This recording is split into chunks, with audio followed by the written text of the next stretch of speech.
سورت کا نام ہے سورۃ الانفال۔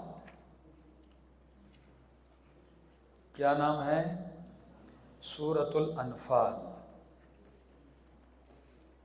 مدنی سورت ہے، نزول کے اعتبار سے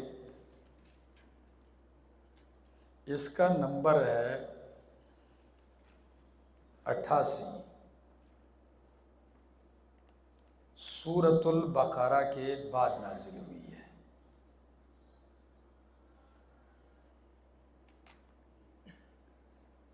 ترتیب مصحفی میں اس کا نمبر ہے 8واں۔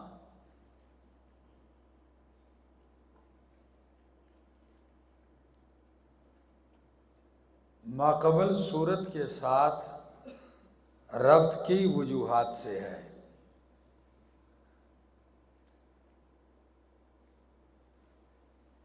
پہلا ربط یہ ہے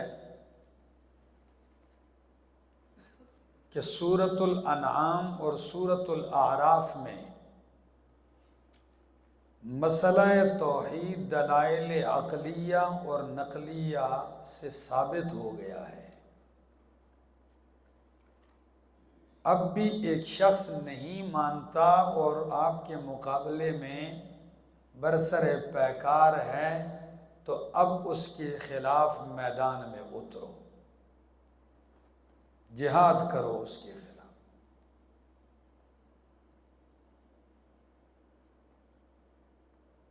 تو اس صورت میں جہاد کا بیان ہوگا۔ دوسرا ربط یہ ہے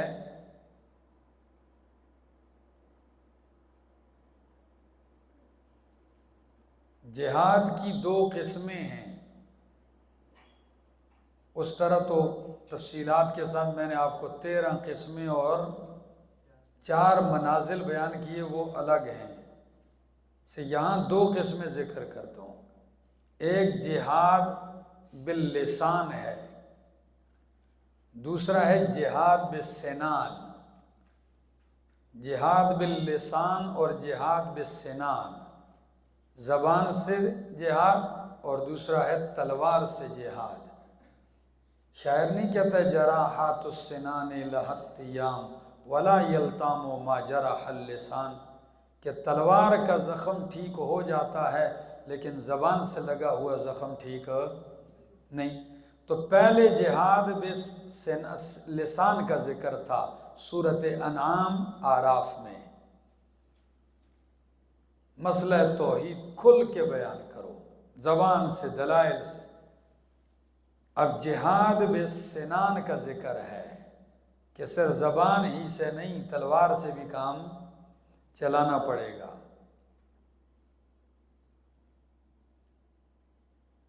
پہلی سورت کی آیت نمبر 72 میں کہا فَقُطِعَ دَابِرُ الْقَوْمِ الَّذِينَ ظَلَمُوا۔ آیت نمبر 72 میں کہا فَقُطِعَ دَابِرُ الْقَوْمِ الَّذِينَ ظَلَمُوا، چڑھ کاٹ دی گئی ان لوگوں کی جنہوں نے کیا کیا؟ ظلم کیا۔ اس سورت کی آیت نمبر 7 میں کہا وَيَقْطَعُ دَابِرَ الْكَافِرِينَ، وَيَقْطَعَ دَابِرَ الْكَافِرِينَ، تاکہ اللہ کاٹ دے جڑ کافروں کی۔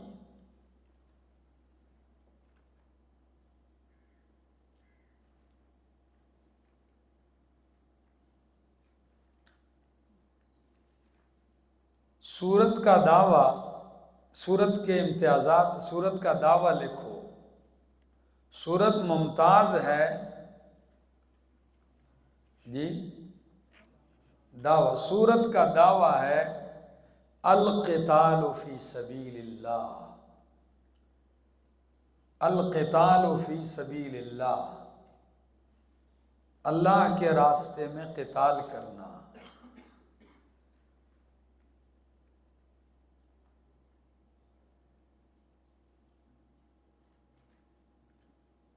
سورت ممتاز ہے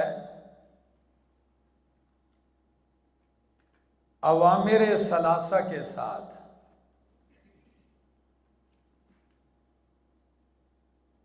تقوی اصلاح ذات بین اطاعت النبی، اوامر ثلاثہ کے ساتھ تقوی،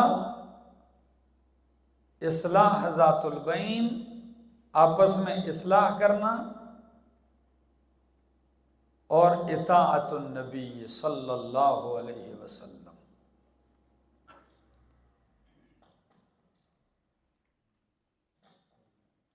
صورت ممتاز ہے اللہ کے اس وعدے کے ساتھ جو نبی کے ساتھ کیا تھا کہ احدی الطائفتین، دو گروہوں میں سے ایک گروہ آپ کو دوں گا، آپ اس پہ فتح پائیں گے۔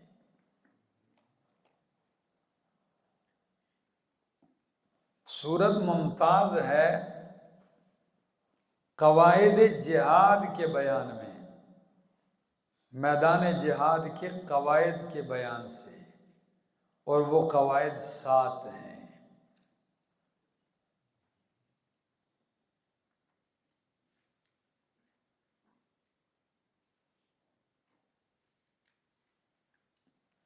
صورت ممتاز ہے مشرکین کی نمازوں کے تذکرے کے ساتھ،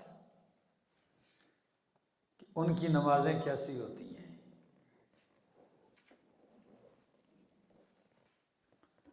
نمبر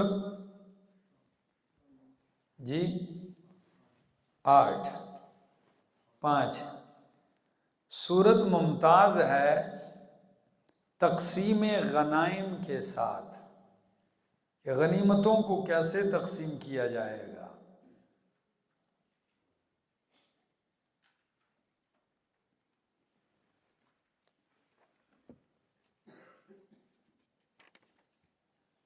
خلاصہ صورت،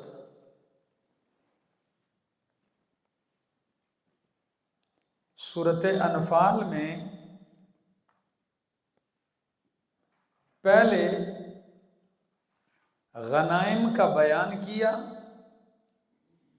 انفال کا بیان کیا، پھر 3 اوامر ذکر کیے جو جہاد کے لیے ضروری ہیں، تقوی، آپس کی اصلاح، اور اطاعت رسول۔ پھر مومنوں کے 5 اوصاف بیان کیے کہ مومن مجاہد کے اندر یہ اوصاف بھی ہوتے ہیں اور ہونے چاہیے۔ نمبر 1، اللہ کا ذکر ہوتا ہے تو دل ڈر جاتے ہیں۔ نمبر 2، جب آیت قرآنی پڑھی جاتی ہیں آیات تو ایمان بڑھ جاتا ہے ان کا۔ نمبر 3، اپنے رب پہ بھروسہ اور توکل کرتے ہیں۔ نمبر 4، نمازیں قائم کرتے ہیں۔ نمبر 5، اللہ کے دیے ہوئے مال میں سے خرچ کرتے ہیں۔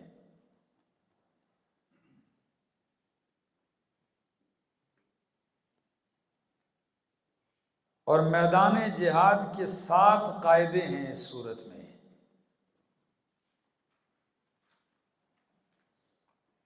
پہلا قاعدہ آیت نمبر 15 میں ہے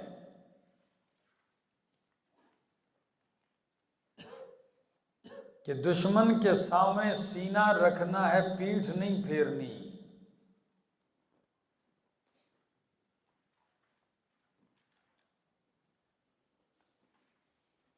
دوسرا قاعدہ ہے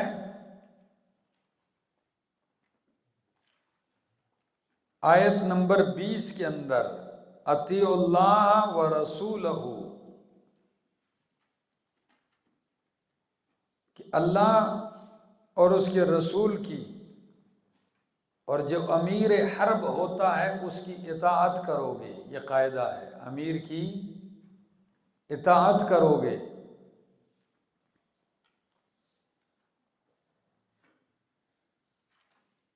قاعدہ نمبر 3 آیت 24 کے اندر ہے کہ جب جہاد کے میدان میں اللہ اور اس کے رسول بلا لیں تو نکلنا پڑے گا، قبول کرو گے ان کا حکم، چل پڑو گے۔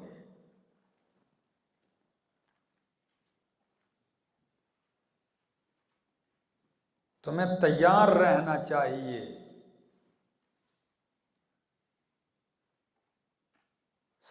چوتھا قاعدہ یہ ہے کہ جہاد تو کرتے ہو لیکن اللہ اور اس کے رسول سے اور مومنوں سے غنیمتوں میں خیانت نہیں کرنی، مال میں خیانت نہیں کرنی۔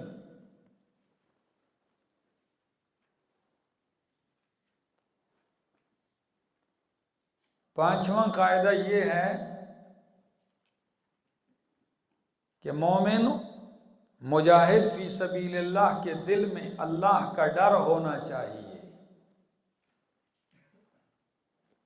اور اپنے آپ کو گناہوں سے بچائے۔ آیت نمبر 29۔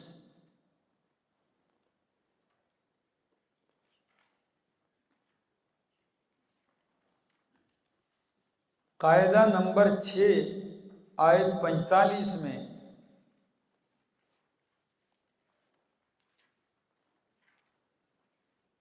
کہ جب میدان میں اتر جاؤ اور مقابلے کا وقت آئے تو فثبتوا، پھر مضبوط کھڑا ہونا ہے، ڈٹ کے۔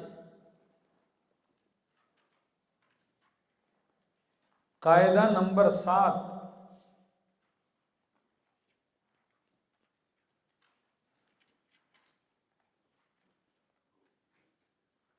آیت نمبر 70 ہے، اور وہ کیا ہے کہ اگر تمہارے پاس قیدی آ جائیں تو ان قیدیوں کے ساتھ کیسا سلوک کرنا ہے اس قاعدے کا بیان ہوگا۔ آؤ سورت کی طرف۔ نزول، اس سے پہلے ایک وضاحت سمجھ لو۔ غزوہ بدر کا تفصیلی ذکر ہے اس صورت میں۔ غزوہ بدر نبی اکرم صلی اللہ علیہ وسلم کا اور صحابہ کرام کا یہ وہ معرکہ ہے جو سن 2 ہجری 17 رمضان المبارک بروز جمعہ پیش آیا۔ سن 2 ہجری ہجرت کا دوسرا سال تھا، رمضان المبارک کا مہینہ تھا،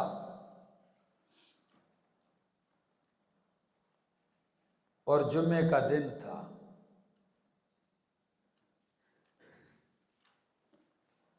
مدینہ منورہ سے 20 میل کے فاصلے پر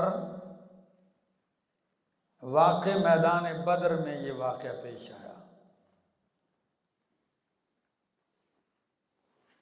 پیش ایسے آیا کہ نبی علیہ السلام کو معلوم ہوا، خبر پہنچی کہ مکے والوں کا بہت بڑا تجارتی قافلہ جو شام سے واپس جا رہا ہے 50,000 دینار پر مشتمل ہے، اور بہت بڑا تجارتی قافلہ ہے۔ یہ مکہ پہنچے گا، جن لوگوں نے تمہیں گھروں سے نکالا سب کچھ پہ قابض ہوئے۔ نبی علیہ السلام نے مشورہ کیا کہ کیا ہی اچھا ہو کہ ان کی اقتصادی طاقت کو کمزور کیا جائے، تو مدینے کے پاس سے گزرتے ہیں تو ہم ہی حملہ کر کے قافلہ لے لیتے ہیں اور مال تجارت ان سے چھین لیتے ہیں، غنیمت۔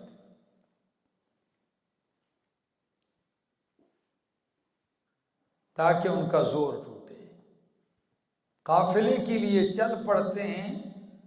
ایمرجنسی تھی، 70 اونٹ ہیں اور 2 گھوڑے ہیں، 6 زرہیں ہیں، چند تلواریں ہیں، نہتے ہیں۔ ادھر ابو سفیان جو اس وقت ایمان نہیں لائے تھے، قافلہ لے جا رہے تھے، ان تک خبر پہنچی کہ آپ کا قافلہ لوٹنے کے لیے، اس پر حملہ کرنے کے لیے مسلمان لشکر پہنچنے والا ہے۔ اس نے وہیں سے ایک شخص کو پیسے دیے اور سفر پہ لگایا کہ تیزی سے مکہ پہنچے۔ اس نے مکے میں جا کے اعلان کیا کہ مکے والوں تمہاری ساری معیشت تو تہس نہس ہونے والی ہے۔ ادھر سے ابو جہل نے لشکر تیار کیا تقریباً 1000 کے قریب، 950 یا لگ بھگ۔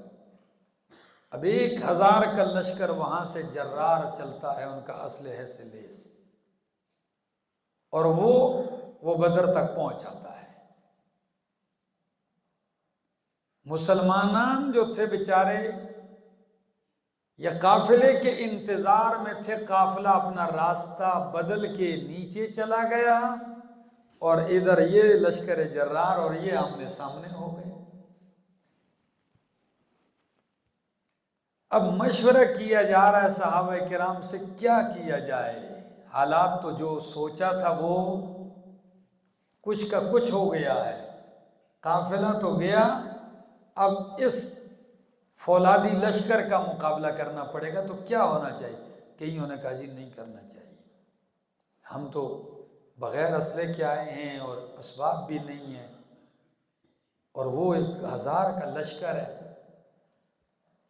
لیکن صدیق اکبر نے، فاروق اعظم نے، حضرت مقداد نے، سعد ابن معاذ رضی اللہ تعالیٰ عنہ جو مدینہ کے لیڈر تھے، انصار میں سے تھے، انہوں نے اٹھ کے جو اس موقع پر تقریریں کی ہیں وہ حیران کن ہے۔ نبی علیہ السلام سے کہا، حضرت مقداد کہتے ہیں اللہ کی قسم ہم آپ سے وہ جملہ نہیں کہیں گے جو بنی اسرائیل نے موسیٰ علیہ السلام سے کہا تھا، تو اور تیرا رب جا کے لڑیں، ہم ادھر بیٹھے ہوئے ہیں۔ فرمایا اللہ کی قسم ہم آپ سے وہ جملہ نہیں کہیں گے، آپ ہمیں جدھر جانے کا کہیں گے، جس سے ٹکرنے کا کہیں گے، ہم ٹکر جائیں گے۔ یہ ایک طویل سیرت پہ آپ دیکھیں گے، ایک بہت لمبی بحث ہے، میں نے صرف ایک چند جملے آپ کے سامنے ذکر کر دیے۔ قرآن مقدس نے یہ مرحلہ ذکر کیا۔ اب ادھر کیا ہوا؟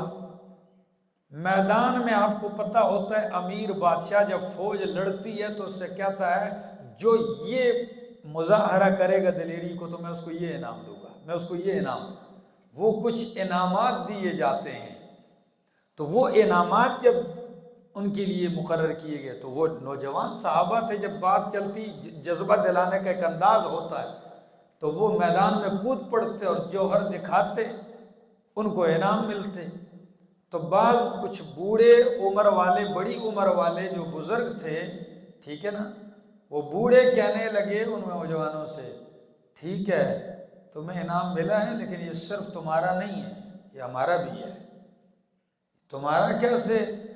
بھئی ہم پیچھے کھڑے تھے تو تم ہمارے سہارے لڑ رہے تھے نا، ہم نے بھی پشت مضبوط کی ہوئی تھی، ٹھیک ہے تم نے اگر یہ جیتا ہے تو یہ ہمارا کیا ہے، برابر کا حق ہے یہ۔ تو اس سے پہلے کبھی ایسا مارکا ہوا نہیں تھا بدر سے پہلے، تو معاملہ اللہ کے پیغمبر صلی اللہ علیہ وسلم تک پہنچا کہ کیا کیا جائے اس کا۔ تو اللہ رب العزت نے پہلے قانون اتار کے کہا کہ تمہارا لڑنا غنیمتوں کے لیے تو نہیں ہونا چاہیے، کیا تم تو اللہ کے لیے لڑنے کے لیے آئے، غنیمتوں سے ہٹاؤ نظر، اور اس کا شرعی قانون ذکر کر دیا، انفال کا اور غنیمت کا کیا ذکر کر دیا، قانون ذکر کر دیا۔ 3 قسم کے مال ہوتے ہیں میدان میں ملنے والے، کتنے؟ ایک وہ مال ہوتا ہے جو جنگ کے بعد ملتا ہے، اس کو مال غنیمت کہتے ہیں۔ ایک وہ ہوتا ہے کہ لشکر دوڑتا ہے، جنگ کا موقع نہیں آتا اور مال علاقہ ویسے ہی فتح ہوتا ہے بغیر کسی جنگ لڑائی کے، اس کو مال فے کہتے ہیں۔ کیا؟ مال فے کہتے ہیں۔ اور تیسرا جو تقسیم سے پہلے حاکم امیر نے کیا کیے ہوتے ہیں، انعام کے طور پر مقرر کیے ہوتے ہیں، ان کو انفال کہتے ہیں۔ انفال نفل سے ہے، نفل کو بھی نفل اس لیے کہ یہ فرض اور واجب سے زائد ہوتے ہیں، ٹھیک ہے نا؟ تو تقسیم میں جو واجب حصہ ہوتا ہے وہ الگ ہوتا ہے اور نفل یہ اس سے اضافی ہوتا ہے، ٹھیک ہے؟ یہ حکم بیان ہوتا ہے۔ آؤ ذرا فرمایا یسألونک عن الانفال، آپ سے سوال کرتے ہیں انفال کے بارے میں، یعنی غنیمتوں کے بارے میں۔ قل کہہ دیجئے الانفال للہ والرسول، کہ الانفال اللہ کا اور اس کے رسول کا ہے۔ کس کا ہے؟ اللہ اور اس کے رسول کا ہے، یعنی اس کا حکم اللہ اور اس کے رسول کے سپرد ہے۔ جیسے اللہ حکم دے گا پیغمبر اسی طرح دے گا۔ فاتقوا اللہ، تمہیں اس میں لڑنے کے بجائے یہ اختیار، اس کا تقسیم کا حکم اللہ اور رسول کے سپرد، اور تمہارا کیا کام ہے؟ فاتقوا اللہ، ڈرو اللہ سے۔ وَأَصْلِحُوا ذَاتَ بَيْنِكُمْ، اور آپس میں اصلاح کرو۔ وَأَطِيعُوا اللَّهَ، اور اطاعت کرو اللہ کی، وَرَسُولَهُ، اور اس کے رسول کی، إِن كُنتُم مُؤْمِنِينَ، اگر تم مومن ہو۔ تین اوامر ذکر ہوئے کہ نہیں ہوئے؟ فرمایا فاتقوا اللہ وَأَصْلِحُوا ذَاتَ بَيْنِكُمْ وَأَطِيعُوا اللَّهَ وَرَسُولَهُ إِن كُنتُم مُؤْمِنِينَ إِنَّمَا الْمُؤْمِنُونَ الَّذِينَ، آگے 5 اوصاف مومنوں کے ذکر کیے۔ فرمایا إِنَّمَا الْمُؤْمِنُونَ الَّذِينَ، بے شک مومنین تو وہ ہیں ایمان والے، اذا ذکر اللہ، جب اللہ کا ذکر کیا جاتا ہے، اللہ کا تذکرہ ہوتا ہے، تو وجلت قلوبہم، ان کے دل ڈر جاتے ہیں۔ کیا ہو جاتے ہیں؟ ڈر جاتے ہیں۔ وَإِذَا تُلِيَتْ عَلَيْهِمْ آيَاتُهُ، اور جب مومنوں پر پڑھی جاتی ہیں اللہ کی آیتیں، تو زادتہم، وہ آیتیں بڑھا دیتی ہیں ان کا ایمان، وہ آیتیں ان کا ایمان بڑھا دیتی ہیں۔ اور نمبر تیسری صفت، وَعَلَىٰ رَبِّهِمْ يَتَوَكَّلُونَ، وہ اپنے رب پہ توکل و بھروسہ کرتے ہیں۔ نمبر 4، الَّذِينَ يُقِيمُونَ الصَّلَاةَ، مومنین وہ ہیں جو نمازوں کی پابندی کرتے ہیں، نماز قائم کرتے ہیں۔ نمبر 5، وَمِمَّا رَزَقْنَاهُمْ يُنْفِقُونَ، اور اس میں سے جو ہم نے انہیں رزق دیا ہے کیا کرتے ہیں؟ خرچ کرتے ہیں۔ تو مومنین کے کتنے اوصاف بیان کیے؟ پہلا وجلت قلوبہم، دوسرا زادتہم ایمانا، تیسری علی ربہم یتوکلون، چوتھی یقیمون الصلاۃ، اور پانچویں مما رزقناہم ینفقون۔ یہ 5 اوصاف بیان کیے جاتے ہیں۔ مزہ نہیں آئے گا ایسے جب ایک حوالہ نہ لکھواؤں آپ کو، ٹھیک ہے نا؟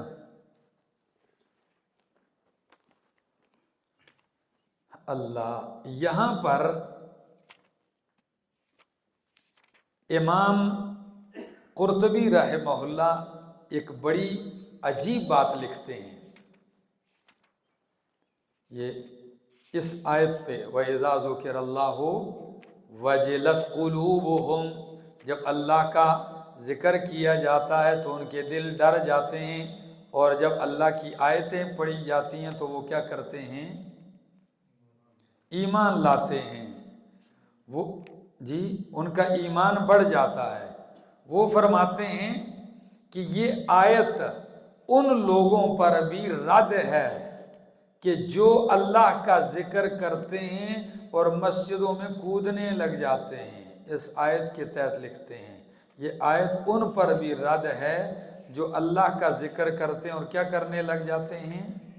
مسجدوں میں کودنے لگ جاتے ہیں۔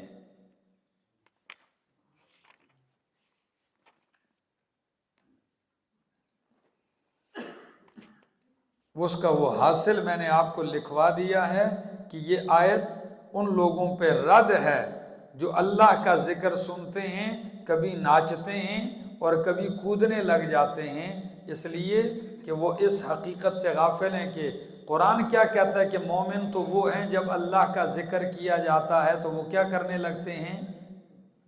ان کے دل ڈر جاتے ہیں، اور جب آیات قرآنی ان پہ پڑھی جاتی ہے تو ان کا ایمان کیا ہو جاتا ہے؟ بڑھ جاتا ہے۔ بہرحال وہ حوالہ میں نے دیکھا، شاید اس وقت مجھے نہیں ملا، لیکن تفسیر قرطبی کا حوالہ ہے، اسی آیت کے ذیل میں انہوں نے لکھا ہے، بالکل اسی آیت کے ذیل میں۔ آگے جی،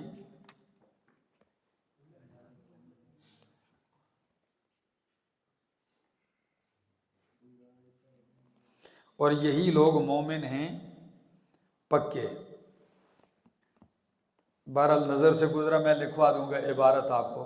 فرمایا اذا ذکر اللہ وجلت قلوبہم واذا تلیت علیہم آیاتہ زادتہم ایمانا وعلی ربہم یتوکلون۔ فرمایا یہ اوصاف والے اولئک هم المؤمنون حقا، یہی ہے مومن پکے۔ لہم درجات عند ربہم، ان کے لیے درجات ہیں، بلندیاں ہیں، عند ربہم ان کے رب کے ہاں، ومغفرۃ اور بخشش ہے، ورزق کریم اور ان کے لیے عزت کی روزی ہے۔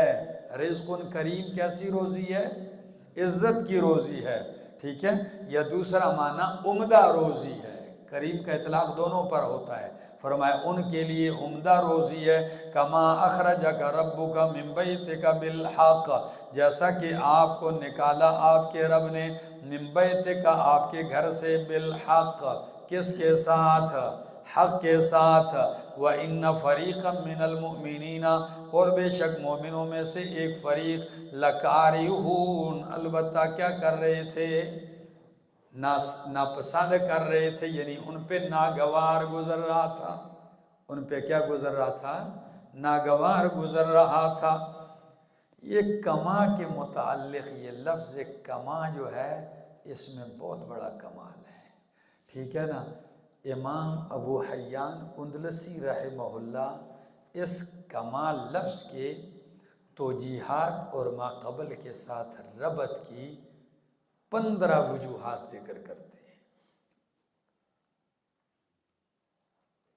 کتنی وجوہات ذکر کرتے ہیں؟ 15 وجوہات۔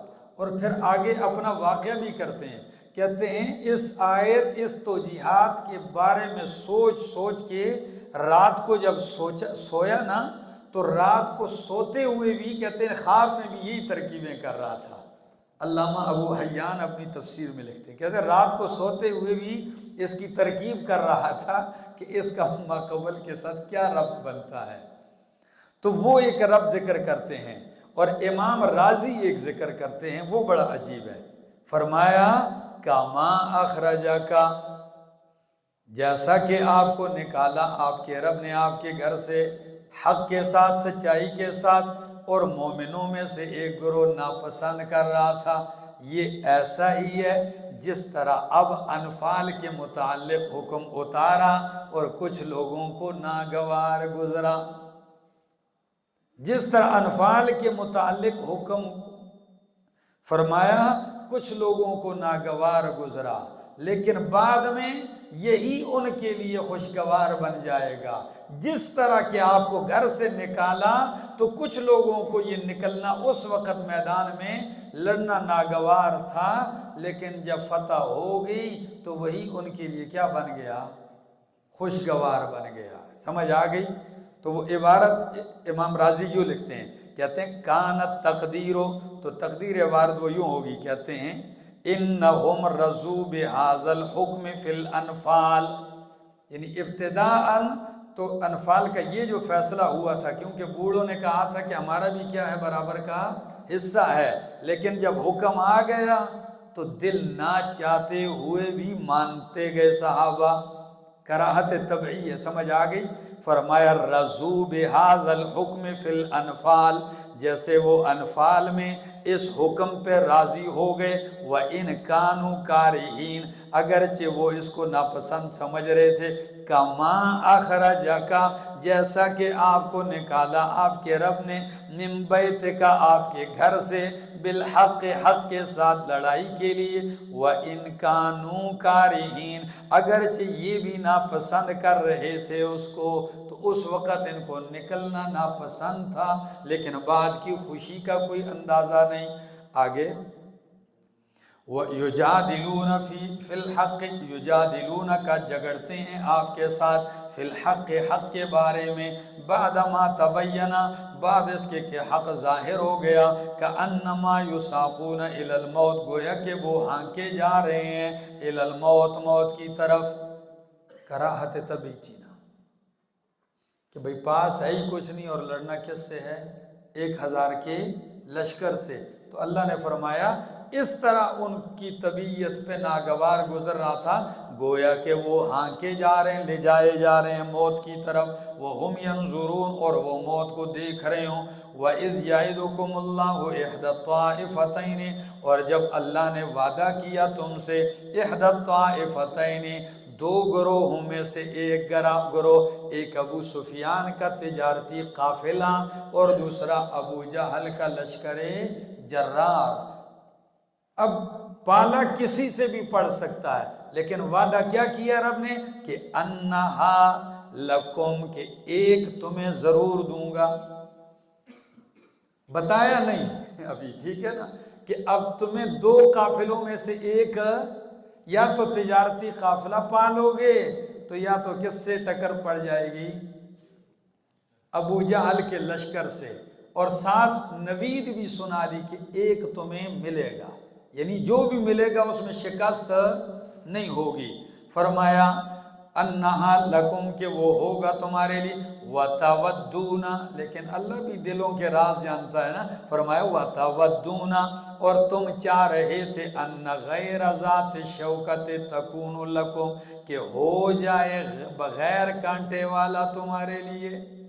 شوکہ اصل میں کہتے ہیں کانٹے کو، غنا، ٹھیک ہے نا، تم کون سا چاہ رہے تھے کہ کون سا مل جائے، بغیر کانٹے والا، ٹھیک ہے، تمہاری چاہت یہ قافلہ بغیر کانٹے والا تھا، ٹھیک ہے، اس میں لڑنا نہیں تھا اور بس مال تھا، لینا تھا۔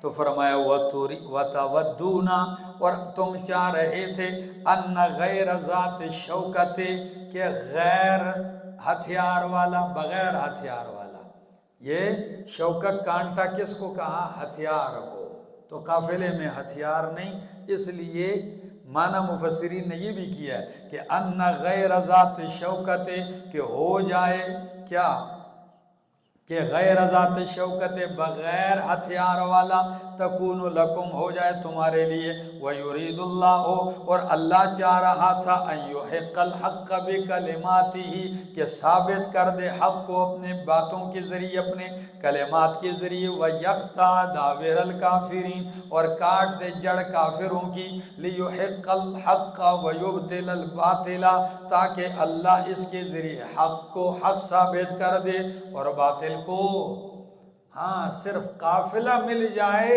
تو وہ مقصد حاصل نہیں ہوتا، جو مقصد اللہ کا تھا وہ کس میں ملنا تھا، ہتھیار والے سے۔ آگے فرمایا وَلَوْ كَرِهَ الْمُجْرِمُونَ اگرچہ ناگوار گزرے مجرموں کو، لیکن باطل ثابت، باطل ہی ثابت ہو کے رہے گا اور حق حق ثابت ہوگا۔ اِذْ تَسْتَغِيثُونَ رَبَّكُمْ جب تم فریاد کر رہے تھے اپنے رب کے آگے، فَاسْتَجَابَ لَكُمْ بس قبول کی تمہاری فریاد، اور کیا کہا کہ اَنِّي مُمِدُّكُمْ کہ بے شک میں تمہاری مدد کرنے والا ہوں، بِأَلْفٍ مِّنَ الْمَلَائِكَةِ ہزار فرشتوں کے ساتھ، مردفین جو لگاتار اترنے والے ہوں گے، مردفین ردیف کہتے ہیں ایک سواری کے پیچھے دوسرے بیٹھنے والے کو، یعنی لگاتار ایک دوسرے کے پیچھے اترنے والے ہوں گے۔ ما جعل اللہ الا بشرا نہیں بنایا اللہ پاک نے اس فرشتوں کی کثرت کو، کس کو، اتنے ہزار فرشتے، ان کا اتارنا، الا بشرا مگر بشارت کے لیے، وَلِتَطْمَئِنَّ بِهِ قُلُوبُكُمْ اور تاکہ مطمئن ہو جائیں اس کے ذریعے تمہارے دل، وَمَا النَّصْرُ إِلَّا مِنْ عِنْدِ اللَّهِ مِنْ عِنْدِ اللَّهِ حقیقت تو یہ ہے کہ نہیں ہے مدد إِلَّا مِنْ عِنْدِ اللَّهِ مگر اللہ ہی کی طرف سے ہے، إِنَّ اللَّهَ عَزِيزٌ حَكِيمٌ بے شک اللہ زبردست ہے، حکیم حکمتوں والا ہے۔ اِذْ يُغَشِّيكُمُ النُّعَاسَ جب اللہ نے طاری کر دی تم پر، النُّعَاسَ اونگ، کیا، یغشیکم اوڑ دی، یعنی کیا کر دی، طاری کر دی، ڈال دی تم پر، النُّعَاسَ اونگ، امنتاً منہ اپنی طرف سے امن دینے کے لیے، کیا، امنتاً امن کے لیے، منہ اپنی طرف سے، یعنی یہ جو اونگ ڈالی گئی تم پر یہ خاص اللہ نے اپنی طرف سے تم پر ڈالی۔ وَيُنَزِّلُ عَلَيْكُم مِّنَ السَّمَاءِ مَاءً اور برسایا تمہارے اوپر آسمان سے پانی لیطہرکم بہ تاکہ پاک کر دے تمہیں اس کے ذریعے ویذھب عنکم رجز الشیطان اور دور کر دے تم سے شیطان کی گندگی ولیربط علی قلوبکم اور تاکہ اللہ مضبوط کر دے باندھ دے اس کے ذریعے تمہارے دلوں کو ویثبت بہ الاقدام اور تاکہ اللہ جما دے اس کے ذریعے تمہارے قدموں کو۔ میری طرف دیکھو، بدر کے مقام کے دو حصے تھے، ایک مٹیالہ مٹی تھی اور ایک ریتلی۔ تو مٹیالہ جو علاقہ تھا اس پہ ابو جہل نے جا کے ڈیرے لگائے، مٹی والا، اور جو ریتلی زمین تھی اس پہ مومنین پہنچے، مسلمانان پہنچے۔ اب حالت یہ ہے، چلتے ہیں تو ریت میں پھسل رہے ہیں، ریت میں چلنا مشکل ہے، گھوڑا چلتا ہے، اونٹ چلتا ہے، بڑا مسئلہ ہے، اور ان کا جو علاقہ ہے وہ مٹی والا ہے۔ دوسری بات، پانی کی بھی ضرورت پڑ گئی ہے، کنووں پہ قابض ہو گئے وہ، اب کیا کیا جائے؟ تو اللہ رب العزت فرماتے ہیں پہلے فریاد کی تو فرشتوں کے اترنے کا کہا، اسی فریاد میں یہ بھی تھا کہ ہم تو ایسی جگہ ہیں، اور پھر رات گزری تو کئیوں کو غسل کی بھی کیا پڑ گئی تھی، حاجت پڑ گئی، اور پانی بھی نہیں۔ فرمایا بارش برسا دی، کیا کر دی؟ بارش برسا دی، اور اس سے تم نے غسل بھی کیا، شیطان کی وہ گندگی بھی دور ہو گئی، وسوسے بھی دور ہو گئے، دل بھی مضبوط ہوئے۔ بارش سے دل کیسے مضبوط ہوئے؟ کہ یہ ایک نشانی تھی کہ رب کی مدد کیا ہو گئی ہے، شروع ہو گئی ہے، سمجھ آ گئی؟ تو دل بھی مضبوط ہو گئے اور پاؤں بھی مضبوط ہو گئے۔ جب برسی تو ادھر کیچڑ بن گیا تو وہ کیچڑ میں پھسلنے لگے، ادھر ریت پہ بارش ہوگی تو ریت پہ تمہارے پاؤں جمنے لگے، تو تمہارے لیے کام اللہ نے کیا کر دیا، بنا دیا ہے۔ فرمایا وَيُنَزِّلُ عَلَيْكُم مِّنَ السَّمَاءِ مَاءً اور برسایا اللہ نے، برساتا ہے اللہ تم پہ پانی آسمان سے تاکہ تمہیں پاک کرے اس کے ذریعے، کس کے ذریعے؟ پانی کے ذریعے وَيُذْهِبَ عَنْكُمْ رِجْزَ الشَّيْطَانِ اور دور کر دے تم سے شیطان کی گندگی، یعنی غسل کر لو جنابتیں دور ہو جائیں، وَلِيَرْبِطَ عَلَىٰ قُلُوبِكُمْ اور تاکہ مضبوط کر دے تمہارے دل، وَيُثَبِّتَ بِهِ الْأَقْدَامَ اور اسی پانی برسانے سے تمہارے قدم بھی کیا کر دے، ثابت کر دیں، مضبوط کر دیں۔ اِذْ یوحی ربک جب وحی کی تیرے رب نے، یعنی حکم کیا تیرے رب نے فرشتوں کو، انی معکم کہ میں تمہارے ساتھ ہوں، فثبتوا الذین آمنوا جاؤ ثابت قدم رکھو ایمان والوں کو۔ واہ جی، فرشتوں کو حکم دیا میرے فرشتوں میں تمہارے ساتھ ہوں، جاؤ مومنوں کو ان کے قدم کیا کرو، ثابت کرو، مضبوط کرو۔ کس شان سے اترے ہوں گے، ان کی کیا شان ہے؟ فرمایا جب حکم کیا تیرے رب نے فرشتوں سے کہ انی معکم میں تمہارے ساتھ ہوں، فثبتوا الذین جاؤ کیا کرو، اور یا دوسرا معنی بھی کرتے ہیں کہ فرشتوں سے اللہ نے کہا انی معکم کہ میں تمہارے ساتھ ہوں، یعنی تم جا کے مومنوں سے یہ پیغام کہہ دوں کہ تمہارا رب کہتا ہے میں تمہارے ساتھ ہوں، وہی ہے نا، ٹھیک ہے۔ فرمایا اور دوسرا کام فثبتوا الذین پس جماؤ مضبوط کرو ان لوگوں کو جو ایمان لائے، سألقی فی قلوب الذین کفروا الرعب ان قریب میں ڈال دوں گا ان لوگوں کے دلوں میں جنہوں نے کفر کیا، الرعب تمہاری دہشت اور رعب کو، فضربوا فوق الاعناق اللہ نے فرمایا پس مارو ان کی گردنوں کے اوپر، وضربوا منہم کل بنان اور مارو ان سے کل بنان ان کے ہر پورے پورے پر، کیا مارو، پورا پورا کاٹو۔ او بھائی بنان انگلی اور اس کے پوروں کو کہتے ہیں، جوڑوں کو، سمجھ آ گئی؟ تو کتنا عجیب طریقہ ہے، بموں کا دور تو نہیں تھا، گولوں کا دور تو نہیں تھا، تو فرمایا دو طریقے ہیں، گردن پہ مارو ہمیشہ کے لیے چھٹی دے دو، یا پوروں پہ مارو تب بھی رہے زندہ، لیکن دوبارہ میدان میں آنے کے، کیونکہ تلوار تو ہاتھ سے لڑی جاتی ہے جان، تو جب ہاتھ کے پورے کٹ گئے تو پھر لڑ سکیں گے۔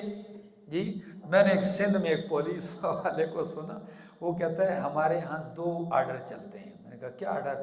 کہتے ہیں جب بڑا آفیسر کہتا ہے، جب مجرم ہوتے ہیں تو کہتے ہیں بھائی ہاف فرائی کرنا ہے، ہاف فرائی، فل فرائی۔ میں نے کہا یہ کیا چیز ہوتی ہے ہاف فرائی اور فل فرائی؟ کہتا ہے ہاف فرائی یہ ہوتی ہے کہ ہم گھٹنے میں دشمن کو گولی مارتے ہیں، مارتے قتل نہیں، گھٹنے میں مارتے ہیں، تو یہ ہاف فرائی ہے، پوری زندگی کسی کام کا زندہ رہتا ہے، کسی کام کا نہیں، اس کو ہم ہاف فرائی بولتے ہیں۔ تو میں نے کہا فل فرائی کیا ہوتا ہے؟ کہتے ہیں بس اگلے جان بھیج دیتے ہیں۔ تو اللہ رب العزت نے فرمایا کیا کرو، ان کی گردن پہ مارو، یہ پکی چھٹی ہے ان کی، اور دوسرا کیا ہے، پوروں پہ مارو۔ یہ فرشتوں سے اللہ نے کہا فَضْرِبُوا فَوْقَ الْأَعْنَاقِ وَضْرِبُوهُمْ مِنْ وَضْرِبُوا اور مارو منہم ان سے کل بنان، ہر پورا پورا، فَذَلِكَ بِأَنَّهُمْ شَاقُوا اللَّهَ وَرَسُولَهُ، یہ اس وجہ سے کہ انہوں نے مخالفت کی اللہ اور اس کے رسول کی، وَمَن يُشَاقِقِ اللَّهَ وَرَسُولَهُ اور جو کوئی مخالفت کرے گا اللہ اور اس کے رسول کی، فَإِنَّ اللَّهَ شَدِيدُ الْعِقَابِ بس بے شک اللہ سخت سزا دینے والا ہے۔ ذالکم فذوقوا یعنی ذالکم یہ تمہارے لیے سزا ہے، کیا ہے؟ کافروں کے لیے کیا کہا؟ جب ان اللہ شدید العقاب اللہ سخت سزا دینے والا ہے تو پھر ان سے کیا کہا جائے گا؟ ذالکم فذوقوا یعنی یہ سزا ہے پس چکھو اس کو، وَأَنَّ لِلْكَافِرِينَ عَذَابَ النَّارِ اور بے شک کافروں کے لیے کیا ہے؟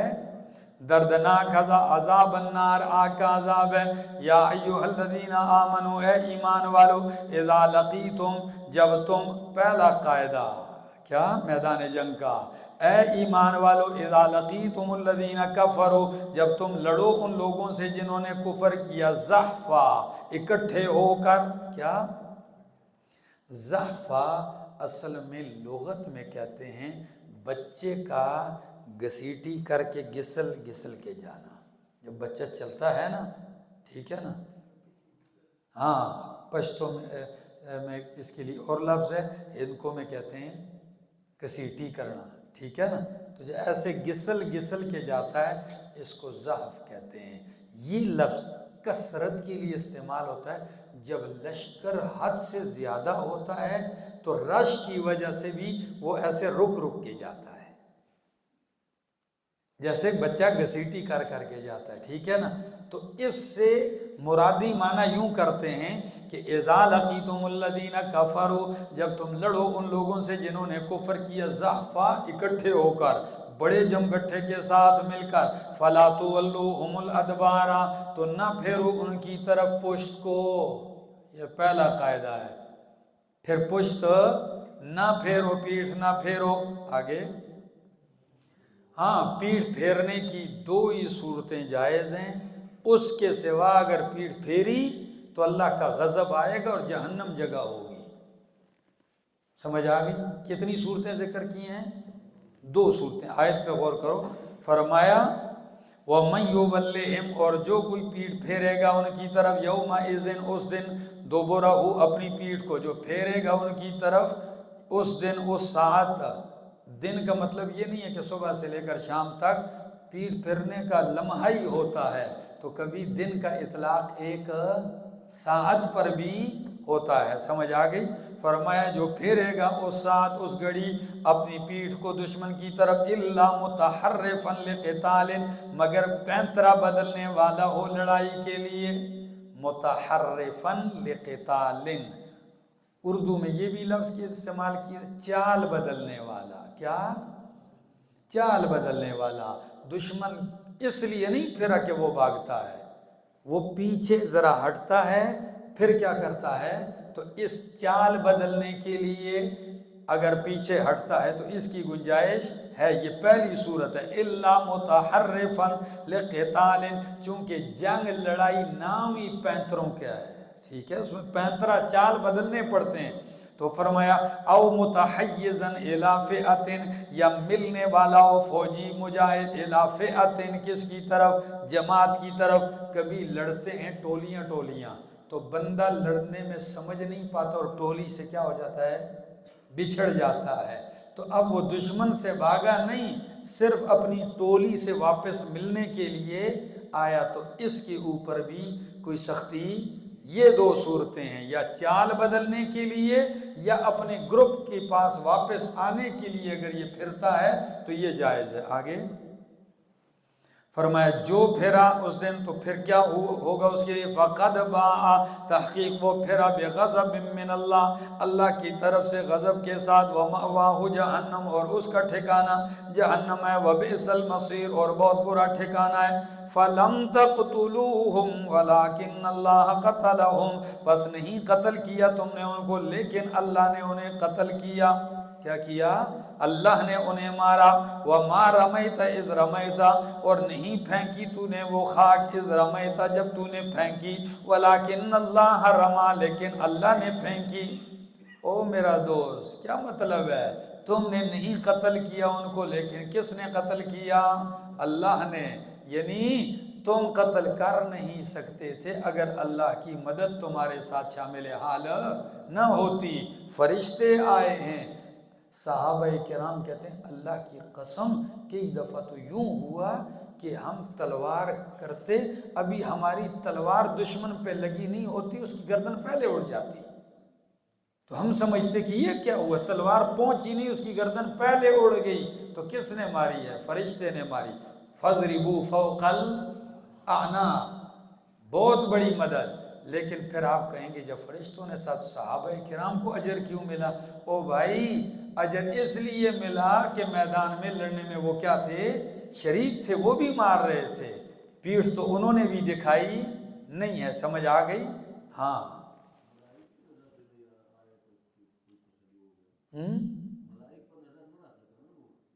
ہاں، نظر تو ان کو ملائک نہیں، نظر تو ان کو دشمن آ رہے تھے، وہ تو لڑ رہے تھے، اور صحابہ کرام بھی بیچ میں زخمی ہوتے تھے، ٹھیک ہے نا۔ آگے فرمایا لفظ کیا ہیں؟ فَلَمْ تَقْتُلُوهُمْ، پس نہیں تم نے مارا ان کو، وَلَكِنَّ اللَّهَ قَتَلَهُمْ، لیکن اللہ نے انہیں مارا۔ یعنی یہ مطلب نہیں کہ تمہارا مارنا بھی اللہ ہی کا مارنا ہے۔ کیسے؟ جیسے قاتل ایک بندے پہ گولی چلاتا ہے تو موت اس کو کون دیتا ہے؟ مقتول کو۔ اس کا گولی اس کی روح قبض کرتی ہے یا ملک الموت اللہ بھیجتا ہے اور روح لے کے جاتا ہے؟ تو قاتل کو سزا کیوں ملتی ہے؟ اس کا فعل اختیاری ہوتا ہے۔ کیا ہوتا ہے؟ اختیاری فعل کے ساتھ یہ اس پہ وار کرتا ہے۔ سمجھ آ گئی؟ باقی ان کی روحیں قتل نکالنا اور ان کو موت کے گھاٹ اتارنا یہ تو رب کا کام ہے۔ تو فرمایا تم نے نہیں قتل کیا ان کو لیکن اللہ نے ان کو مارا۔ وَمَا رَمَيْتَ إِذْ رَمَيْتَ، یہ کیا ہے؟ تو نے نہیں پھینکی جب تو نے پھینکی، لیکن اللہ نے پھینکی۔ نبی علیہ السلام نے مٹھی میں ریت لی۔ کیا لی؟ مٹھی میں ریت لی۔ شاہت الوجوہ کہتے ہوئے فرمایا شاہت الوجوہ، پھینکتے جا رہے ہیں۔ اب ایک مٹھی ریت، 1000 کا لشکر اور ہر آدمی کے آنکھ میں پہنچنا، پھینکی تو ہے آپ نے لیکن آپ نے نہیں پھینکی، یعنی ابتدا آپ سے ہوئی لیکن اس کو ہر کافر کی آنکھ تک پہنچانا کس کا کام تھا؟ اللہ کا کام تھا۔ بات سمجھ میں آئی؟ وَمَا رَمَيْتَ إِذْ رَمَيْتَ، اور نہیں پھینکی آپ نے جب پھینکی آپ نے، وَلَكِنَّ اللَّهَ رَمَا، لیکن اللہ نے پھینکی، اور وَلِيُبْلِيَ اللَّهُ وَلِيُبْلِيَ الْمُؤْمِنِينَ، تاکہ اللہ آزمائے مومنوں کو، بَلَاءً حَسَنًا، آزمانا اچھا۔ کیا کرنا؟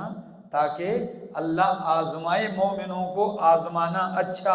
اور ایک معنی یہ بھی کیا گیا ہے لِيُبْلِيَ الْمُؤْمِنِينَ، تاکہ بدلہ دے اللہ مومنوں کو، بَلَاءً حَسَنًا، بدلہ اچھا، ٹھیک ہے نا۔ دونوں معنی آپ کو ملیں گے آگے۔ ان اللہ سمیع علیم، بے شک اللہ سننے والا علیم جاننے والا ہے۔ ذالکم وان اللہ موہن کید الکافرین، یہ ذالکم کیا چیز ہے؟ تو مفسرین فرماتے ہیں ذالکم، ایک یہ حکمت تو ہو گئی، یہ حکمت تو قتال کی ہو گئی جو تم نے سن لی، اب دوسری سن لو حکمت۔ وہ کیا ہے؟ کہ ان اللہ موہن کید الکافرین، کہ اللہ کمزور کرنے والا ہے تدبیر کافروں کی۔ دوسری حکمت یہ ہے، ایک معنی، اور دوسرے مفسرین کو یہ بھی توجیہ کرتے ہیں کہ ذالکم سے معنی یہ ہے، اے ذالکم یہ تو حق ہے، یہ جو تم نے سننا یہ کیا ہے؟ حق ہے۔ اور بھی سنو، فرمایا وَأَنَّ اللَّهَ، کہ بے شک اللہ موہنوں کمزور کرنے والا ہے، کئی دل کافرین کافروں کی تدبیر کو۔ ان تستفتحوا فقد جاءکم الفتح، اگر ان تستفتحوا اگر تم فتح طلب کر رہے تھے، فقد جاءکم الفتح تو تحقیق تمہارے پاس فتح آ چکی ہے۔ وَإِنِ انْتَهَوْا اگر تم باز آ جاؤ کفر سے، فَهُوَ خَيْرٌ لَكُمْ بس یہ تمہارے لیے بہتر ہے۔ وَإِن تَعُودُوا اگر تم دوبارہ لوٹو گے، یعنی مومنوں سے لڑنے کے لیے، جنگ کے لیے، تو نعود ہم بھی لوٹیں گے مومنوں کی مدد کے لیے۔ وَلَن تُغْنِيَ عَنْكُمْ اور نہیں کام آئے گا تم سے، فِئَتُكُمْ تمہارا جتھا، تمہاری جماعت، شیئاً ذرہ بھی، وَلَوْ كَثُرَتْ اگرچہ زیادہ ہو، وَأَنَّ اللَّهَ مَعَ الْمُؤْمِنِينَ اور بے شک اللہ مومنوں کے ساتھ ہے۔ فرمایا ان تستفتحوا فقد جاءکم الفتح، مفسرین فرماتے ہیں مراد ابو جہل اور اس کا ٹولہ ہے۔ جب مکہ سے چلنے لگے بدر کی طرف تو دعا کی، کیا کی؟ دعا کی۔ ابن کثیر تک کے الفاظ ہیں، سب نے لکھے، دعا کرتا ہے، کہتا ہے اللہ ہم میں سے جو حق پر ہے اس کو فتح دے دے، اللہ ہم میں سے جو سچا ہے اس کو فتح دے دے، ٹھیک ہے نا، جو تجھے پسند ہے ان کو کیا دے دے، یہ دعا کر رہا تھا۔ سمجھ آ گئی؟ تو اللہ نے فرمایا دعا تو قبول ہو گئی ہے، دعا قبول ہو گئی ہے۔ کیوں؟ ان تستفتحوا اگر تم فتح طلب کر رہے تھے کہ اللہ فتح اس کو دے جو کیا ہو، تجھے منظور ہو، حق ہو، سچ ہو، تو اگر تم فتح طلب کر رہے تھے، فقد جاءکم الفتح فتح تمہارے پاس آ گئی ہے، یعنی مومنوں کو اللہ نے فتح دے دی ہے۔ اب تمہیں فیصلہ کر لینا چاہیے، ان کو حق مان لینا چاہیے۔ کیا خیال ہے؟ فرمایا اب اس کے بعد تمہیں راستہ ہے، وہ کیا؟ ان انتہوا اگر باز آ جاؤ کفر سے، فہو خیر لکم تو تمہارے لیے کیا ہے؟ جنگ ہو گئی، فتح ہو گئی، اب اگر کوئی کافر ایمان لانا چاہتا ہے تو اب بھی اس کے لیے دروازے کھلیں۔ اور دوسری بات وَإِن تَعُودُوا نَعُدْ اگر تم لوٹو گے تو ہم بھی پلٹیں گے۔ یہ کیا مطلب ہے؟ اس وقت شکست کھا لی، ذلیل ہو کے جا رہے ہو، اگر تم کہو گے جی نہیں پھر لڑیں گے، پھر ماریں گے مومنوں کو، اللہ فرماتے ہیں اگر تم پھر آؤ گے تو میں مدد کے لیے پھر آؤں گا۔ سمجھ آ گئی؟ ان تعودوا اگر تم لوٹو گے تو پھر نعود ہم بھی واپس پلٹیں گے مومنوں کی فتح نصرت کے لیے۔ وَلَن تُغْنِيَ عَنْكُمْ فِئَتُكُمْ اور ہرگز کام نہیں آئے گی تم سے تمہاری جماعت، فئہ ٹولہ جماعت، شیئا ذرہ بھی، وَلَوْ كَثُرَتْ اگرچہ تمہاری جماعت زیادہ ہو، وَأَنَّ اللَّهَ مَعَ الْمُؤْمِنِينَ اور بے شک اللہ مومنوں کے ساتھ ہے۔ یا ایھا الذین آمنوا اے ایمان والو، اطیعوا اللہ ورسولہ اطاعت کرو اللہ اور اس کے رسول کی۔ دوسرا قاعدہ جہاں بھی ہو میدان جہاد ہی کیوں نہ ہو، اللہ اور اس کے رسول کی اطاعت کو نہیں چھوڑنا۔ فرمایا وَلَا تَوَلَّوْا عَنْهُ اور نہ پھرو اللہ اور اس کے رسول کی اطاعت سے، وَأَنْتُمْ تَسْمَعُونَ اور تم سن رہے ہو۔ کیا کر رہے ہو؟ سن رہے ہو۔ فرمایا ان شر الدواب عند اللہ بے شک اللہ کے ہاں بدترین جانور وہ ہیں، الصم البکم الذی لا یعقلون وہ بہرے گنگے ہیں جو عقل نہیں رکھتے، جو اللہ کی بات کو، قرآن کو نہیں سنتے، اللہ نے ان کو بدترین جانور کہا۔ کیا ہے؟ فرمایا بدترین جانور اللہ کے ہاں وہ ہیں، کون سے؟ الصم البکم جو نہ سنتے ہیں اور نہ بولتے ہیں، الذی لا یعقلون جو عقل نہیں رکھتے۔ آگے وَلَوْ عَلِمَ اللَّهُ اور اگر اللہ نے جان لیا فیہم ان میں خیرن بلائی کو، اللہ فرماتے ہیں وَلَوْ، ماضی کا صیغہ نہیں، وَلَوْ عَلِمَ اللَّهُ، اگر اللہ جانتا ان میں کوئی خیر بلائی تو لَأَسْمَعَهُمْ، ضرور ان کو بھی سنا دیتا، وَلَوْ أَسْمَعَهُمْ، اور اگر اب سنا دے اللہ ان کو، لَتَوَلَّوْا، تو یہ پھر جائیں گے، وَهُمْ مُعْرِضُونَ، در حال کہ یہ اعراض کرنے والے ہوں گے۔ آیت مشکل ہے، فرمایا وَلَوْ عَلِمَ اللَّهُ فِيهِمْ خَيْرًا، معنی ایسا کرتا ہوں کوئی اشکال نہیں رہے گا۔ فرمایا کیونکہ اشکال اس صورت میں ہے کہ اللہ فرماتے ہیں اگر اللہ ان میں بلائی جانتا تو ان کو حق سنا دیتا، ٹھیک ہے۔ اور اب فرمایا لو ولو اسمعہم، اور اب اگر ان کو اللہ سنا دے تو یہ پھیریں گے، تو اشکال تو ہے نا۔ پہلے فرمایا لاسمعہم، سنا دیتا تو مان جاتے، اگلی آیت میں کہتا ہے قرآن کہ اگر سنا دیں اب تو یہ ایمان نہیں لائیں گے۔ کیا مطلب ہے؟ مفسرین فرماتے ہیں کہ لو علم اللہ فیہم خیرا، اگر اللہ جان لیتا ان میں طلب حق کی خوبی، کس کی خوبی؟ طلب حق کی، ہدایت کی خوبی، ہدایت کی طلب ان میں ہوتی تو اللہ ان کو سنا دیتا، تو سنا دیتا تو ان کا کام ٹھیک ہو جاتا، طلب تھی سن بھی لیا کام بن جاتا۔ اب جب طلب نہیں ہے اور سنا دے تو سن بھی لیں گے لیکن مانیں گے پتہ نہیں، سمجھ گئے؟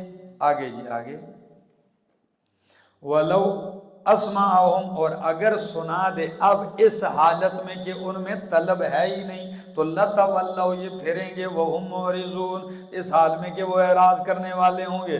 یا ایھا الذین آمنوا، تیسرا قاعدہ، اے ایمان والو، استجیبوا للہ وللرسول، حکم مانو اللہ اور اس کے رسول کا، اذا دعاکم، جب تمہیں بلائے، لما، اس حکم کی طرف، یحییکم، جو تمہیں زندگی بخشتا ہے، یعنی اللہ اور اس کا رسول جب تمہیں بلائے اس حکم کی طرف جو تمہیں کیا بخشتا ہے، یعنی دین تمہیں حقیقی زندگی دیتا ہے، اور اگر اللہ اور اس کے رسول کے حکم پہ نہیں آؤ گے تو زندہ ہو کہ بھی مردے ہو، ٹھیک ہے۔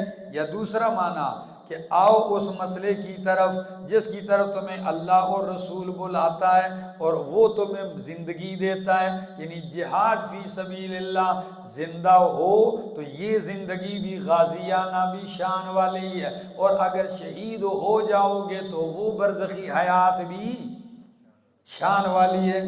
سمجھ آ گئی؟ فرمایا اے ایمان والو، کہا مانو، اطاعت کرو، حکم مانو اللہ اور اس کے رسول کا، اذا دعاکم، جب بلائے تمہیں، لما، کس کی طرف؟ اس حکم کی طرف، یحییکم، جو تمہیں زندگی بخشے۔ تو اللہ اور اس کا رسول کا حکم، ہر حکم مومن کو کیا بخشتا ہے؟ ایک زندگی بخشتا ہے، ٹھیک ہے نا؟ ہاں، کافر کی بھی کوئی زندگی ہے، ان کی زندگی کو تو زندگی کہا ہی نہیں جا سکتا۔ آگے فرمایا وَاعْلَمُوا، اور جان لو، ان اللہ یحول بین المرء وقلبہ، بے شک اللہ حائل ہوتا ہے آدمی اور اس کے دل کے درمیان، وَأَنَّهُ إِلَيْهِ تُحْشَرُونَ، اور یہ کہ اسی کی طرف تم اٹھائے جاؤ گے، اکٹھے کیے جاؤ گے۔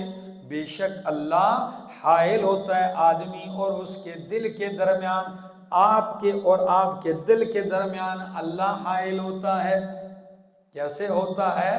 فرمایا ایسے ہوتا ہے کہ مومن کے دل میں اطاعت کی برکت سے اللہ کفر نہیں آنے دیتا، حائل ہو جاتا ہے اللہ مومن کے دل میں، اس کی اطاعت کی وجہ سے، برکت سے اس میں کفر نہیں آنے دیتا، اور کافر کے دل میں اس کے کفر کی نحوست کی وجہ سے ایمان نہیں آنے دیتا۔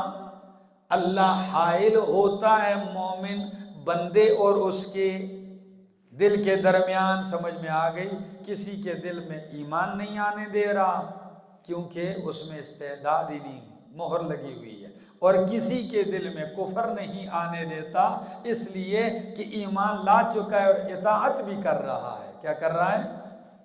اور حدیث میں لا لو کہ ام سلمہ رضی اللہ تعالیٰ عنہ سے پوچھا گیا کہ اماں جان نبی علیہ السلام آپ کے گھر میں زیادہ کیا پڑھتے تھے؟ فرمایا میں نے تو دیکھا آپ اکثر پڑھتے تھے اللہم یا مقلب القلوب ثبت قلبی علی دینک، اللہ اے دلوں کو پھیرنے والے، الٹنے پلٹنے والے، اللہ میرے دل کو دین پہ جما دے۔ تو میں نے پوچھا اللہ کے حبیب آپ یہی دعا کرتے ہیں؟ فرمایا ہاں ام سلمہ، اس لیے کہ انسان کا دل رحمان کی 2 انگلیوں کے درمیان ہوتا ہے، یقلبھا کیف یشاء، جس طرح چاہتا ہے اللہ اس طرف پلٹ دیتا ہے۔ تو آپ اور آپ کے دل کے درمیان کون حائل ہے؟ اللہ حائل ہے۔ سمجھ آ گئی؟ ان اللہ یحول بین المرء وقلبہ وانہ الیہ تحشرون واتقوا فتنۃ، اور ڈرو اس عذاب سے لا تصیبن الذین، جو نہیں پہنچے گا ان لوگوں کو جنہوں نے ظلم کیا، منکم خاصۃ، صرف انہی کو۔ کیا مطلب؟ اس عذاب سے ڈرو جو تم میں سے صرف ظالموں کو ہی نہیں پہنچے گا، بلکہ جب آئے گا تو ان کو بھی پہنچے گا جو ان کے معاون ہیں، ان کو بھی پہنچے گا جو ان کے ساتھ شریک ہیں، ان کو بھی پہنچے گا جو چپ کر کے بیٹھے ہوئے ہیں۔ سمجھ آ گئی؟ جو منع نہیں کرتے۔ نبی علیہ السلام کی حدیث ہے، فرمایا انصر اخاک ظالما او مظلوما، اپنے بھائی کی مدد کرو چاہے وہ ظالم ہو یا مظلوم ہو۔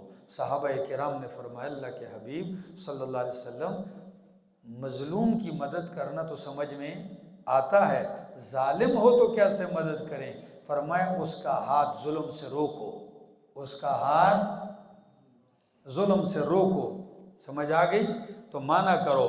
فرمایا ڈرو اس عذاب سے جو نہیں پہنچے گا ان لوگوں کو جنہوں نے ظلم کیا تم میں سے، خاصتاً، خاص طور پر۔ آگے وَاعْلَمُوا، اور جان لو، ان اللہ شدید العقاب، کہ بے شک اللہ سخت عذاب والا ہے۔ وَاذْكُرُوا، اور یاد کرو، اذ انتم قلیل، جب تم تھوڑے تھے، مستضعفون فی الارض، دیکھو بدر کے دن اتنی دلیری دلوائی، اتنی دلیری دلوائی۔ فرمایا اب تمہیں ناپسند ہے لڑنا، مکے کے وہ حالات بھول گئے ہو، مکے کی ساری زندگی یاد دلوا دی۔ فرمایا یاد کرو اس وقت کو جب تھے تم تھوڑے سے، مستضعفون فی الارض، کمزور سمجھے جاتے تھے، کمزور کیے ہوئے تھے زمین میں، تم سارے کمزور کیے ہوئے تھے۔ اور کیا حالت تھی؟ تخافون ان یتخطفکم الناس، تم ڈرتے تھے کہ لوگ تمہیں اچک لیں گے۔ کیا کر لیں گے؟ اچکنا جانتے ہیں؟ یخطف ابصارہم، پیچھے گزرا ہے کہ اللہ تمہاری آنکھوں کی بینائی اٹھا لے، اور اصل میں خطف کہتے ہیں مرغی کا دانہ چگنا، ایسے دانہ چگنا، جب مارتی ہے چونچ تو فوراً دانہ اٹھا لے۔ یعنی تمہیں بھی ہر وقت چلتے پھرتے یہ خطرہ لگا رہتا کہ کہیں سے مشرک آئے اور ہمیں اٹھا نہ لے۔ کمزوری کی حالت تھی نا مکہ میں، دشمن کا خطرہ۔ تو فرمایا تخافون، تم ڈرتے تھے کہ ان یتخطفکم الناس، اٹھا لیں گے تمہیں لوگ، فآواکم، تو اللہ نے تمہیں ٹھکانہ دیا مدینہ میں، وہ خطرے ٹال دیے اور تمہیں کیا دیا؟ تو آواکم، اللہ نے تمہیں ٹھکانہ دیا، وَأَيَّدَكُمْ بِنَصْرِهِ، اور اللہ نے تمہیں مضبوط کیا ہے اپنی مدد کے ساتھ، وَرَزَقَكُمْ مِنَ الطَّيِّبَاتِ، اور رزق دیا تمہیں پاکیزہ چیزوں میں سے، یعنی مال غنیمت، دیکھو مضبوط بھی کیا اور غنیمتیں بھی تمہیں دے دی ہیں، لَعَلَّكُمْ تَشْكُرُونَ، تاکہ تم شکر ادا کرنے لگ جاؤ۔ یا ایھا الذین آمنوا، چوتھا قاعدہ، اے ایمان والو، لا تخونوا اللہ والرسول، نہ خیانت کرو اللہ سے اور اس کے رسول سے، وتخونوا اماناتکم، اور اپنی امانتوں میں بھی خیانت نہ کرو، وانتم تعلمون، اور تم جانتے ہو۔ خیانت نہ کرو اللہ سے اور اس کے رسول سے۔ حوالہ لکھ لو ذرا ایک، اے ایمان والو، اللہ اور اس کے رسول سے خیانت نہ کرو۔ امام نصفی کہتے ہیں اللہ سے خیانت یہ بِأَن تُعَطِّلُوا فَرَائِضَهُ، کہ اللہ کے فرائض کو معطل کر دو، یہ اللہ کے ساتھ خیانت ہے۔ اور وَالرَّسُولَ بِأَن لَا تَسْتَنُّوا بِهِ، کہ تم اس کی سنت پہ نہ چلو، بِأَن لَا تَسْتَنُّوا بِهِ، کہ تم نبی کی سنت پہ نہ چلو۔ تو فرمایا اللہ سے خیانت کہ اللہ کے فرائض جو اللہ نے تم پہ فرض وہ معطل کر دو، اور نبی سے خیانت کہ نبی کے سنت اور طریقوں کو نہ اپناؤ، چھوڑ دو۔ فرمایا وہ اماناتکم، اور آپس میں بھی ایک دوسرے کی امانتوں میں خیانت نہ کرو۔ آگے جی وَعْلَمُوا، اور جان لو انما اموالکم و اولادکم فتنہ، کہ تمہارے اموال اور تمہاری اولاد فتنۃ آزمائش ہے۔ کیا ہے؟ آزمائش ہے۔ وَأَنَّ اللَّهَ عِندَهُ أَجْرٌ عَظِيمٌ، اور یہ کہ بے شک اللہ کے پاس ہے اجر عظیم۔ تو ربط آیت کا یوں جڑے گا کہ اے جان لو کہ تمہارے مال اور تمہاری اولاد آزمائش ہے، تو اس آزمائش کے ذریعے اللہ کا غضب نہیں، بلکہ انہی کو ایسے طریقے سے استعمال کرو کہ اللہ کے ہاں اجر عظیم کے مستحق بن جاؤ۔ مال اور اولاد فتنہ ہے، آزمائش، تو آزمائش میں یا بندہ کامیاب ہوتا ہے تو یا ناکام ہوتا ہے، تو ناکام نہ ہو بلکہ مال اور اولاد کے ذریعے اللہ کے ہاں کس کے مستحق بن جاؤ؟ اجر عظیم کے مستحق، یعنی اولاد کو دین کے کام پہ لگاؤ، اچھے کاموں پہ لگاؤ کہ اللہ کے ہاں تمہارے لیے کیا بن جائیں؟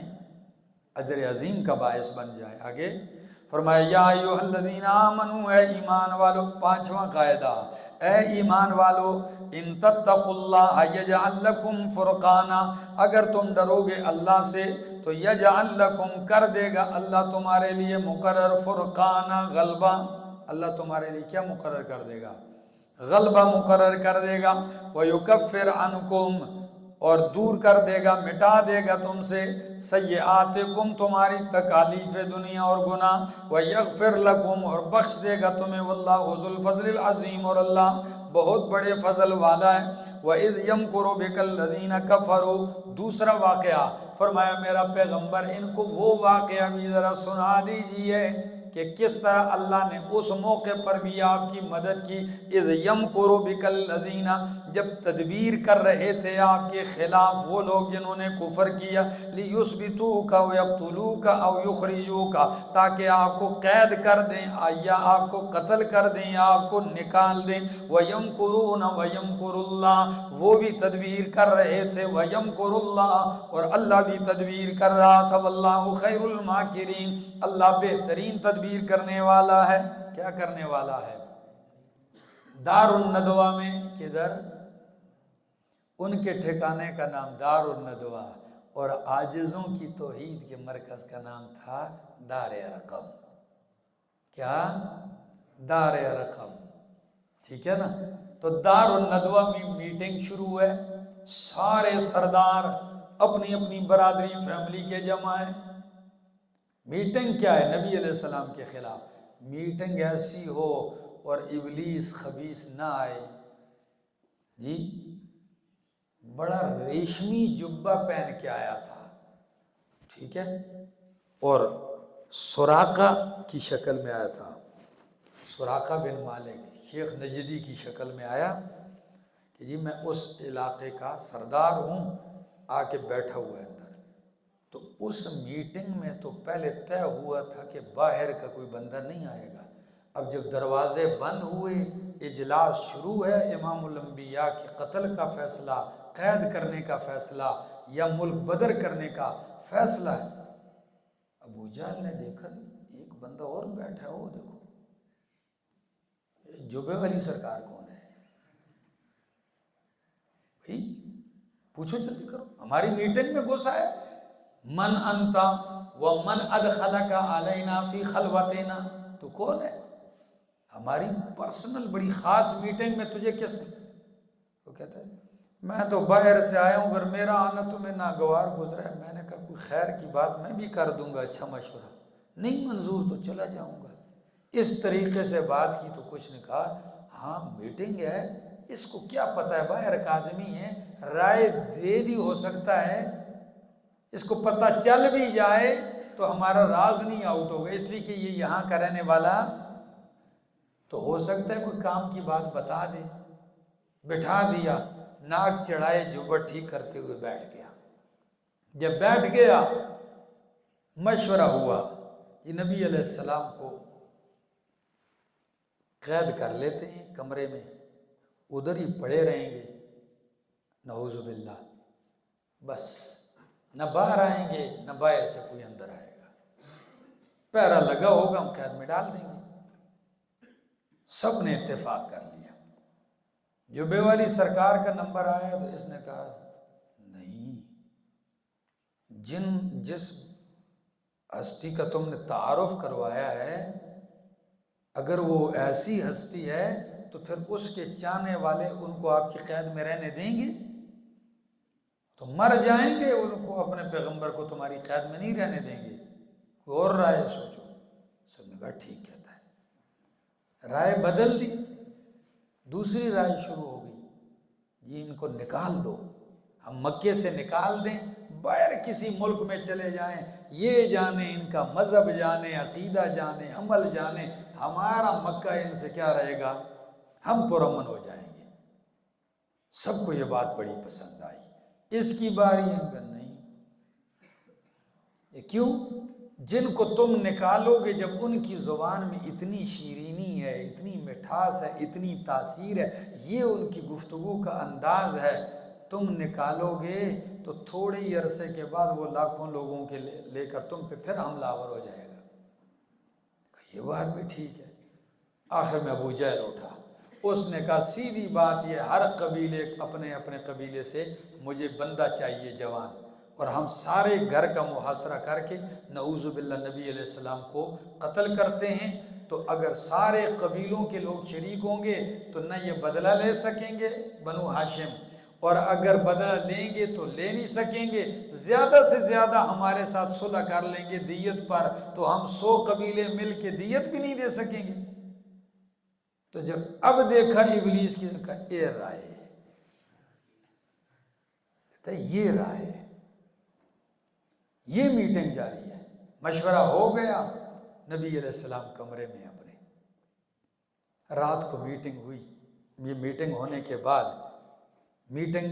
بعد ایجنڈے پہ عمل شروع ہونے لگا، گھر کا محاصرہ ہے، حکم آتا ہے، جبریل آتے ہیں، اللہ کے حبیب نکلیے، فرمایا جبریل اب نکلوں؟ اب تو باہر ساری تلواریں نکلی ہوئی ہیں چاروں طرف سے، اور ان کی آوازیں بھی سن رہا ہوں، باتیں بھی سن رہا ہوں۔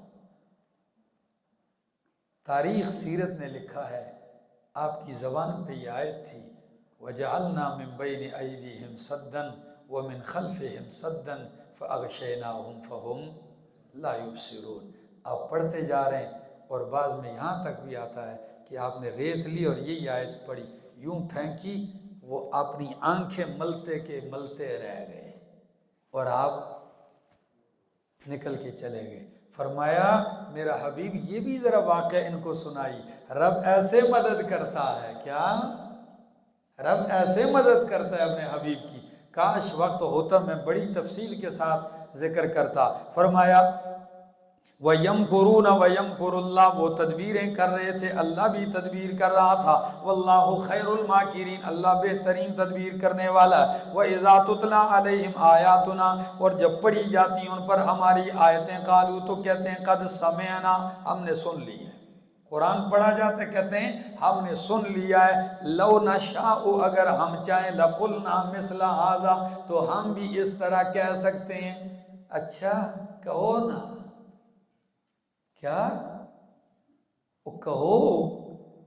قرآن نے تو چیلنج دیا ہے، پورا قرآن نہ کہو، فَأْتُوا بِسُورَةٍ، جرت کرو نا، لیکن کی بدر میں تو آئے لڑنے کے لیے، جرت کی، احد میں آئے، خندق میں، حنین میں، طائف میں، جی، لیکن اس مقابلے کے لیے نہیں، اس لیے کہ ان کو پتہ تھا کہ تلوار سے مر جانا آسان ہے اور قرآن کی مثل بنانا مشکل ہے، ٹھیک ہے نا؟